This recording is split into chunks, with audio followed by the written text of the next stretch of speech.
Masih banyaknya lahan kosong di Prabu Muli, khususnya pusat kota Jalan Jenderal Sudirman, cukup mengganggu estetika kota. Sehingga untuk mengatasi hal tersebut, Pemkot Prabu Muli akan mencari cara agar lahan kosong tersebut dimanfaatkan. Banyaknya lahan kosong dalam kawasan perkotaan cukup mengganggu pemandangan kebersihan kota karena lahan tersebut umumnya tidak terawat dan dibiarkan begitu saja hingga ditumbuhi rumput liar. Dari pantauan tim liputan PAL TV, ada lebih dari 10 titik lahan kosong yang berada di pinggir jalan kota Prabu Muli. Oleh karenanya, khusus lahan milik Pemkot Prabu Muli akan dibangun bioflok atau perkebunan untuk kelompok tani. Sementara lahan kosong milik perseorangan, pemerintah kota sedang mencari celah, baik dari aturan Kemendagri dan perpajakan, agar tarif pajak lahan kosong yang tidak dibangun dikenakan 3 kali lipat atau sama dengan pajak lahan yang ada bangunannya.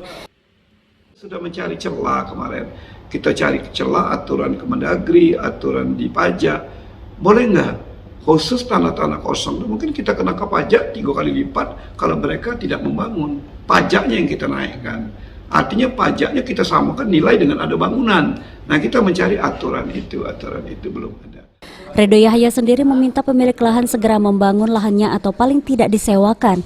Selain itu, pemilik juga diminta secara berkala melakukan pembersihan supaya tidak mengganggu pemandangan kota. Beni Firdaus, PAL TV.